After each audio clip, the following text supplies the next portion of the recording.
Rob, thank you for joining us. After a rare weekend off, we're back on the road this weekend as we travel to Peterborough. Can I get your thoughts out of that game? Yeah, it's going to be should be a good game.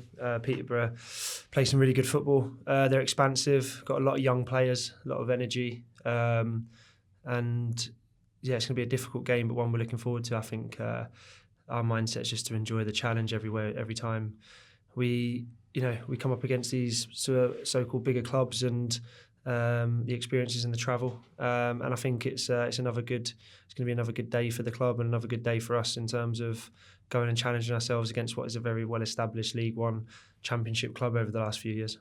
Yeah, and did the sort of rare weekend off give any sort of extra help to the players? Obviously, we saw them heading down to the gym to get some work in on what was meant to be match day, but do you think this will be of any benefit to us?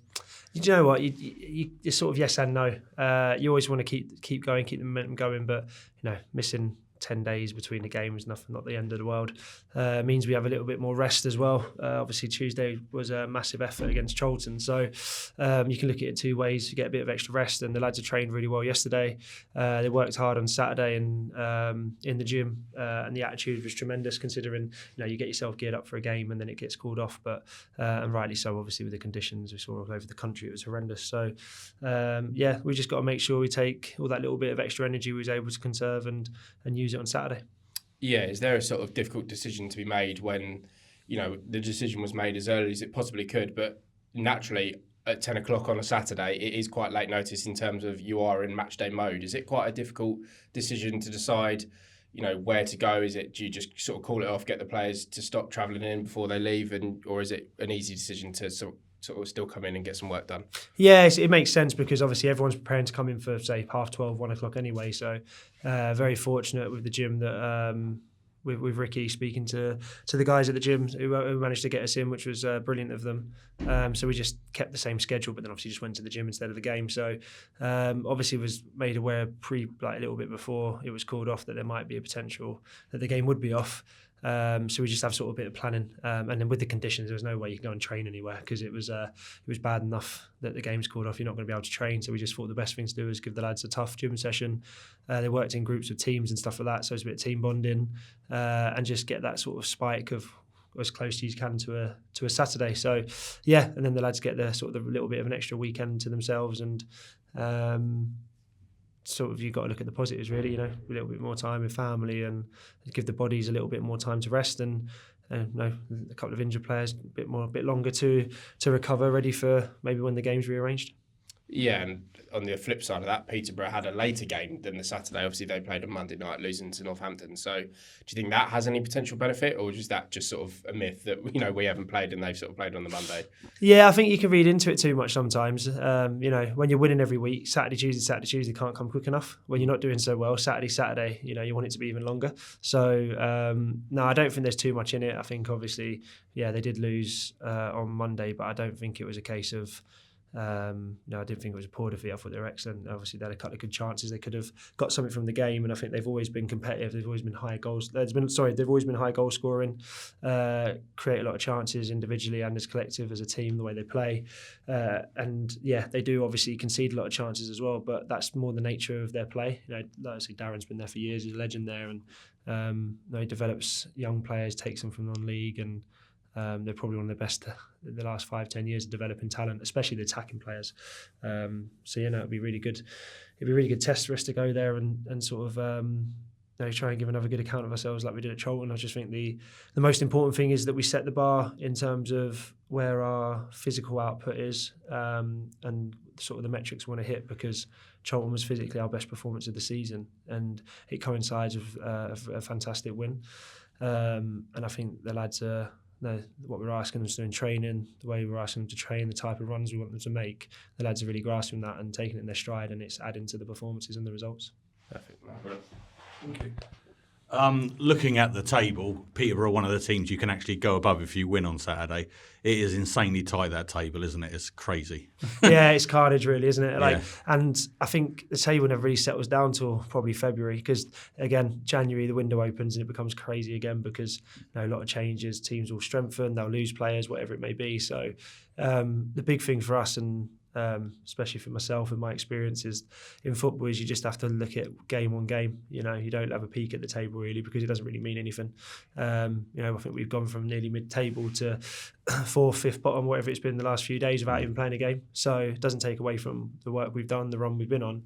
But I think what's probably good, and I'm really pleased for the lads especially, is that all their hard work, they're now caught up with the big bunch in front of us. It was at one point it was a little bit detached, and now there's probably up until 10th or something. I think there's like 5 points. I can't remember exactly the exact details, but it's something like that.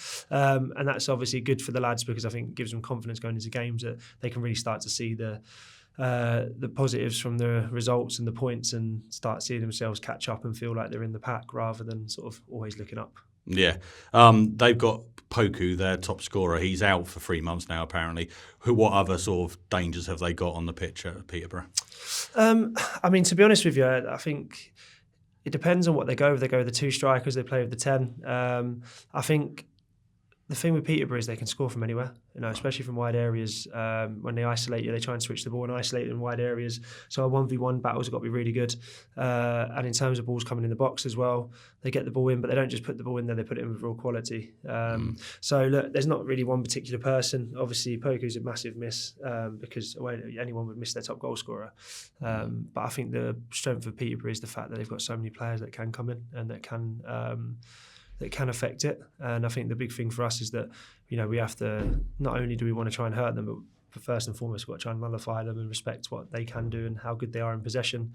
And they play through the thirds really well. They can be direct, but mainly through possession play. So when they are direct, it's usually more controlled than it is sort of percentage, if that makes sense. So no, it's going to be a real tough game for us, really tough game for us. And but one I think I'm looking forward to, because I think it'll be a good game of football. But 2 teams that play good football.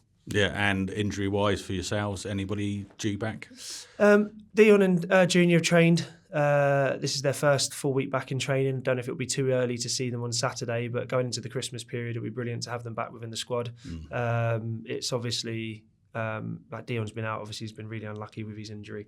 Had a setback 6-7 weeks ago, just as we come in actually. But he was on the training pitch, and you can see his quality. And obviously, being the captain, he's been at all the games, and he's been brilliant around the dressing room as well. And Junior, we've seen glimpses. I say not even glimpses actually. We've seen his real quality and what he can bring to the team. And Junior's worked really hard with Ricky in the gym, and he's physically he's in a fantastic shape. He's put on weight.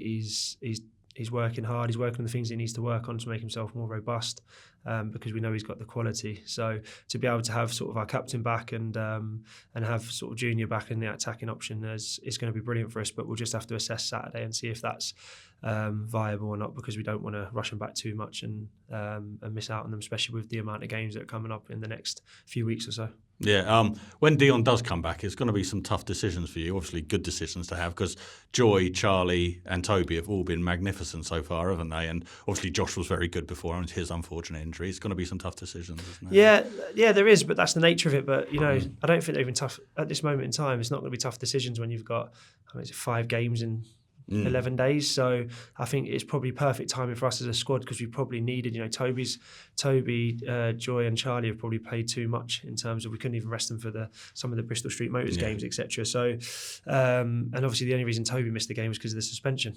But no, the challenge is there, isn't it, for the lads? Don't you do well, you stay in the team, don't you let yourself come out of the team?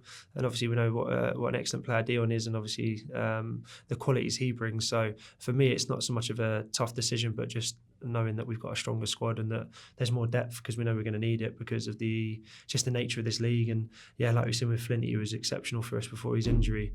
You just don't know what's around the corner. So the stronger the squad, the fitter the squad. The better place we'll be in. Yeah, and obviously January's coming around soon. Have you put a shopping list in yet? Or and another question on top of that is Louis going to be added to the squad? You said last week what a good player he is, Louis Story. Is he going to be added to the squad in January, do you think? I don't know. I think with Louis, he's picked up an injury actually in training, so we'll see how he is, because he joins in when he can. I think with Louis, it'll be a case of where the squad's at by the end of the window. And if he can be added to the squad, if there's space, then we probably would. But that's probably Louis is very selfless. That's not the priority, if that makes sense. And I think he's enjoying the journey in terms of stepping up with his coaching. But we'll assess that sort of when it comes to January and where the squad is. But no, look, I think for everyone, you want to you want to try and improve the squad, and you want to try and help in areas where we are lacking, where the depth isn't as strong. But I think that, that comes with obviously balance as well, with finances and where we're at as a club in terms of what we need, because I don't think we've really had a chance to see this squad fully develop yet, because it was such a new squad coming together, so many new changes and so many young players. So hopefully the next few games in the build up to Christmas, we can see the squad, the team keep developing, and then whatever we do in January can just add to the momentum and add to the lads, so that we can keep moving forward and not disrupt it too much. Yeah, and last question from me. Saturday, obviously, the game was called off because of the weather and that, but one of the reasons was the East Stand, the temporary nature of it. The club's supporters alliance yesterday put out a call to the landlord, the council, to say, can we have some proposals for a permanent structure there? It'd be great to see that, wouldn't it, here, having a permanent structure on that side of the ground? Yeah, I think so. And obviously, it's one of them ones, it's another step to, I suppose, where the club wants to get to in terms of, being in a league like this consistently, and then obviously developing the club, not just on the pitch, but off it. And we know that it's not going to be something that happens instantly. It's not going to happen within a few weeks, that we can just snap our fingers and we can become an established League One club with all the facilities that the clubs have. But as long as we can just keep getting a little bit better every day or every week and every season, then I suppose that's all we can ask. But yeah, I think it's the intent to want to improve, which is, since I've been in, that's all that's been spoken about, and I've seen it myself in terms of we're trying to make the club a little bit better. We don't always have the resources to make it instantly, but I think as long as the mentality's there, then that's all you can ask for. Brilliant, thanks Rob. Good luck, Sally.